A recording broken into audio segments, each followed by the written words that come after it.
자, 강의를 이어서 하도록 하겠습니다.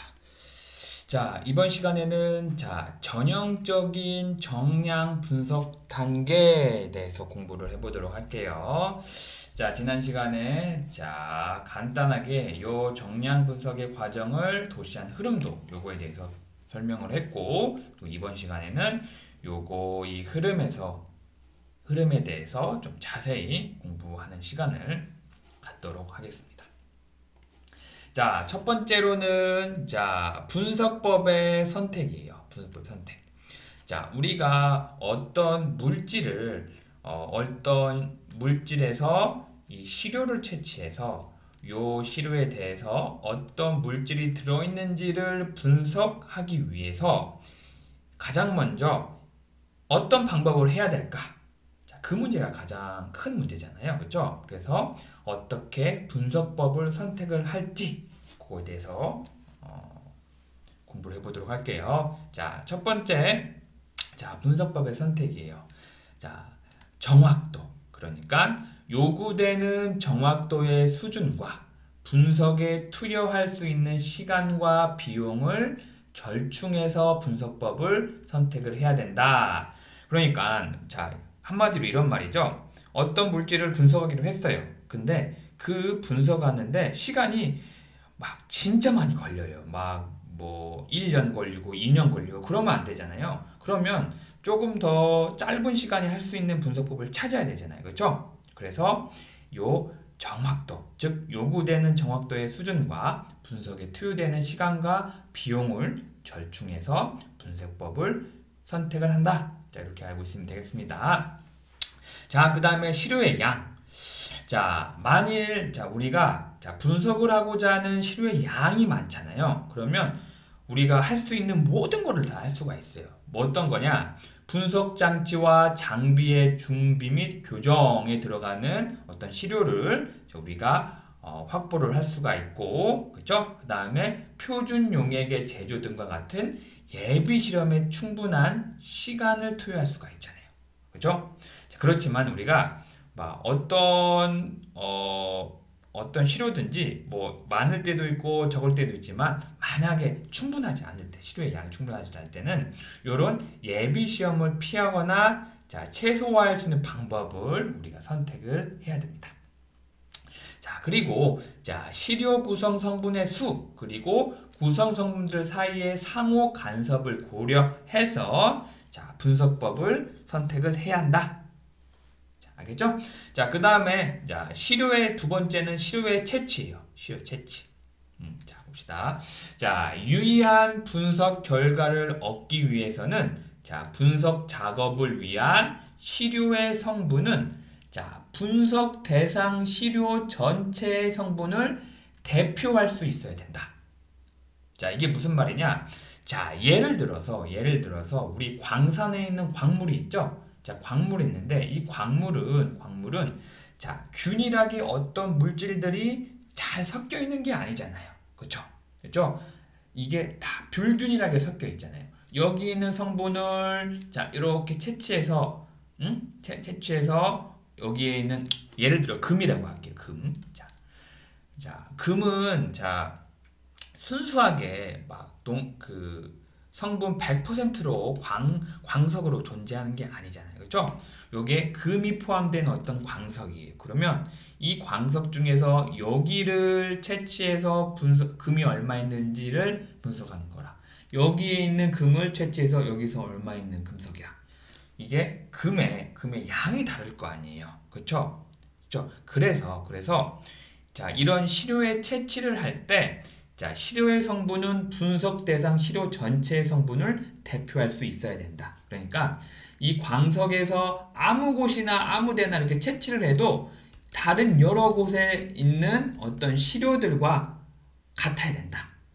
자, 이런 말입니다. 알겠죠? 그래서 이런 것들은 이 광석에서 채취하는 것보다 한 번 더 정제를 한 다음에, 그죠? 그 다음에 100%는 아니지만은 87%의 금을 만든 다음에 요거를 분석하는 게 그게 더 맞겠죠? 그게 더 대표 그 시료 전체 성분을 대표할 수가 있겠죠? 그렇죠?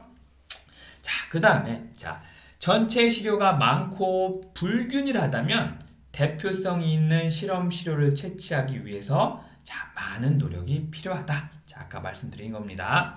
자, 그 다음에 자, 채취. 자, 우리가 채취라는 게 한국말로 이제 채취라고 하는데 우리가 이제 연구소를 가거나 대학원을 가면 자, 좀 영어를 좀 많이 써요. 그래서 우리가 샘플링이라고 합니다. 샘플.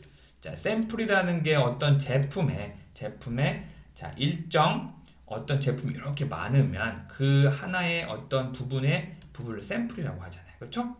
그래서 자, 우리가 채취하는 그런 그 의미를 샘플링이라고 한다. 저 이거 먼저 알고 있으세요. 그래서 채취 과정의 복잡성과 상관없이 분석 실험 전에 분석자는 자, 실험용 시료의 대표성을 자, 확인을 해야 된다. 그죠? 자, 그 다음에 자, 시료 채취 단계가 분석 작업에 있어서 가장 어렵고 큰 오차를 유발하는 단계이다. 그래서 최종 결과의 신뢰도는 시료 채취 과정의 신뢰도에 의해서 결정된다고 해도 과언이 아닙니다. 알겠죠? 그래서 이 정량 분석을 하기 위해서 이 시료를 먼저 잘 채취를 해야 됩니다. 알겠죠? 그 과정에 대해서 이제 쭉 우리가 이제 뒤에 좀 가서 좀 자세히 배우는 시간이 있을 거예요. 알겠죠? 자, 그 다음에 다음으로 넘어가도록 할게요. 자, 요 흐름도는 지난 시간에 언급을 했었고, 자, 여기 하나 뭐 분석과학에 대해서 좀 흥미로운, 좀 중요하다는 그런 카툰인데, 여기 두 어떤 남녀가 얘기를 하고 있는데, 뭐 어떻게 얘기하고 있죠? 요즘 우리 모두는 음식에는 무엇이 들어있지? 그 다음에 물에는 무엇이 들어있을까? 또 공기 중에는 뭐 하는 질문에 대한 답을 알아야 해. 그래서 요런 것들을 이제 현대는 진짜 분석화학의 황금 시대야 라고 해서 이렇게 좀 분석화학이 중요하다는 요런 재미있는 이런 카툰 하나가 있네요. 알겠죠? 자, 그럼 다음으로 넘어가도록 할게요. 자, 세 번째로는 자, 시료의 처리예요. 시료의 처리. 자, 측정 과정에 앞서 시료 처리 과정이 필요하지 않는 경우도 있어요. 자, 예를 들면 우리가 자, 강이나 호수에서 채취한 시료의 pH 측정이죠.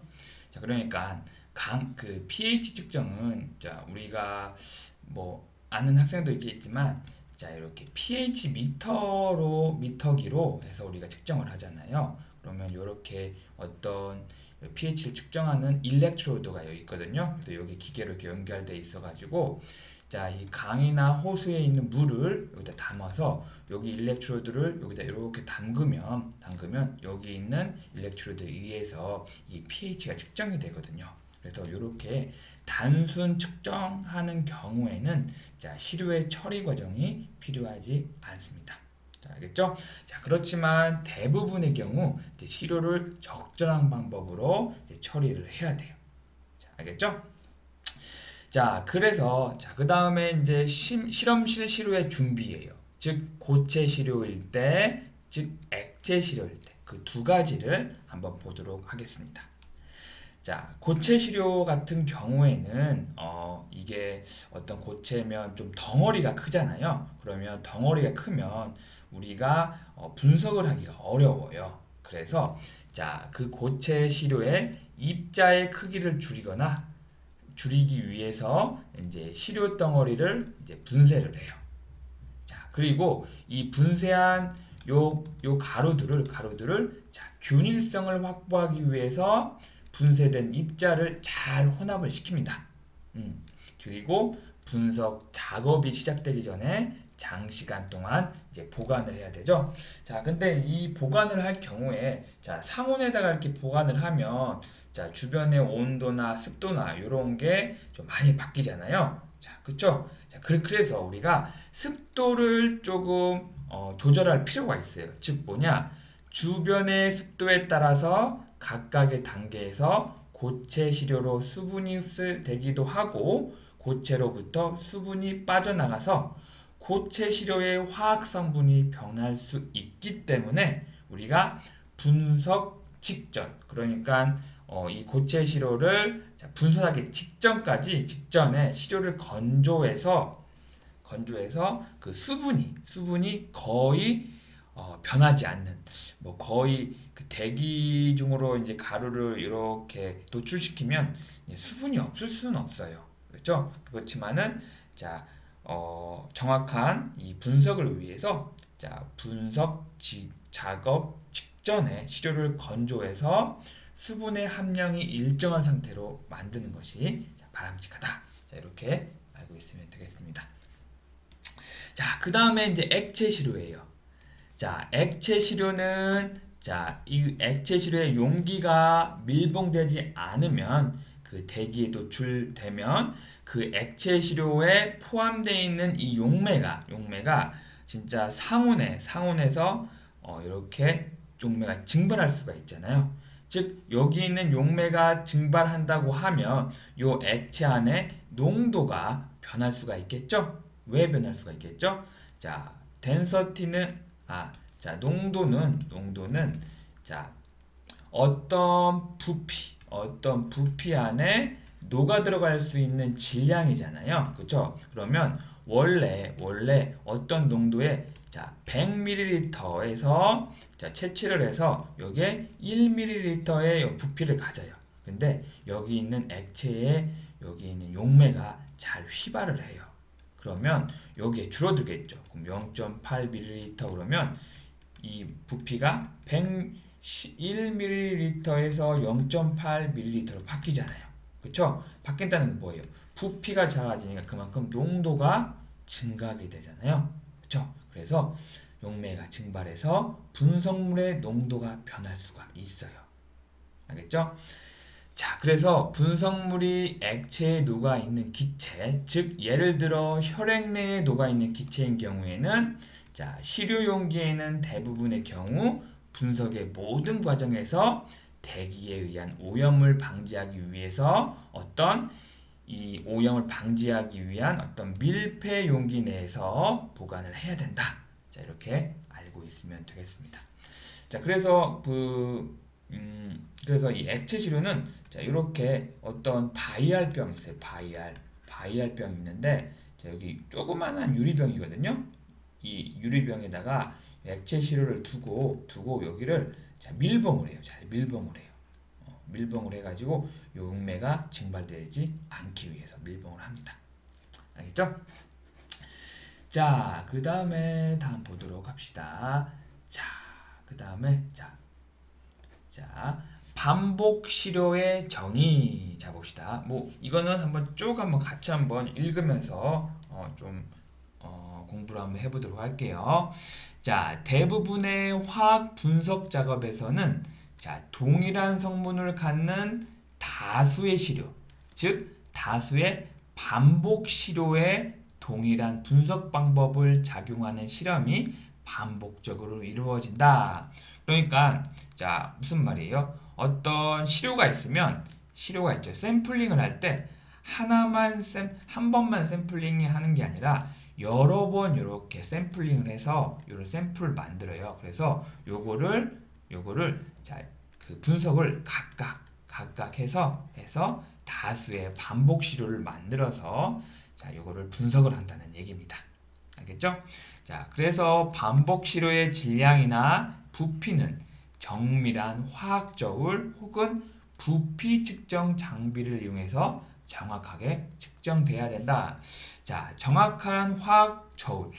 대부분 그 연구실이나 뭐 기업 연구소 가면 우리가 전자저울이 있거든요. 전자저울이 있는데 굉장히 고가의, 즉 무게를 굉장히 예민한 어떤 물질을 우리가 그 저울질 할 때는 대부분 소수점 네 자리까지가 있는 요런 네 자리까지 무게를 측정할 수 있는 전자저울이 있거든요. 그래서 요런 것들을 사용을 합니다. 그래서 요 소수점짜리까지 이게 늘어나면 늘어날수록 좀 가격이 굉장히 비싸거든요.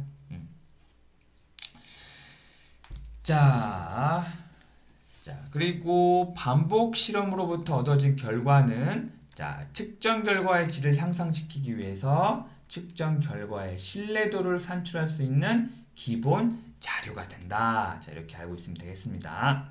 그리고 분석의 최종 측정 결과는 자, 일반적으로 자, 반복 실험에서 얻어진 측정 결과들의 평균값이며, 그러니까 아까 전에 이렇게 샘플링을 4번 한다고 했잖아요. 뭐 이거 예를 들어 4번 한다는 건데 여기 각각 분석을 해서 이 결과들을 자, 4번 한 거를 이 측정 결과를 평균을 낸다는 거죠. 평균.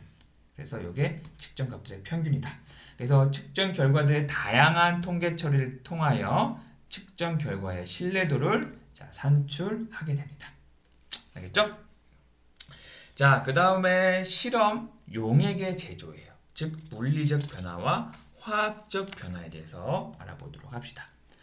자, 대부분 실험에서는 자, 적절한 용매에 이 우리가 분석을 하기 위한 시료가 용해된 실험 용액이 이용이 돼요.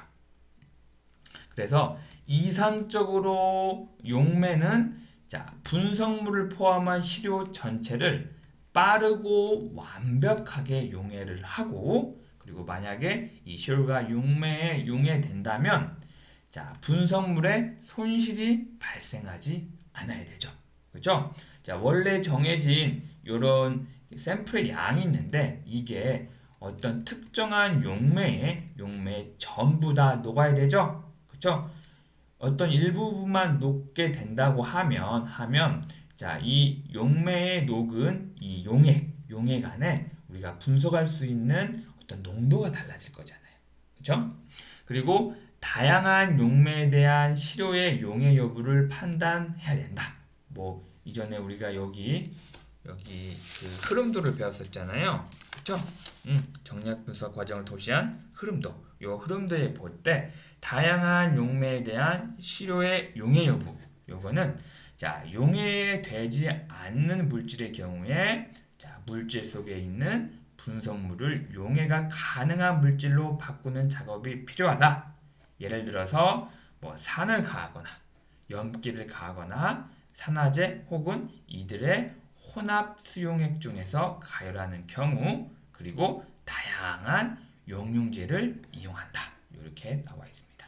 그래서 이 어떤 거냐면 우리가 이전에 여기 이 흐름도에서 여기를 했잖아요. 시료는 용해되는가? 그죠?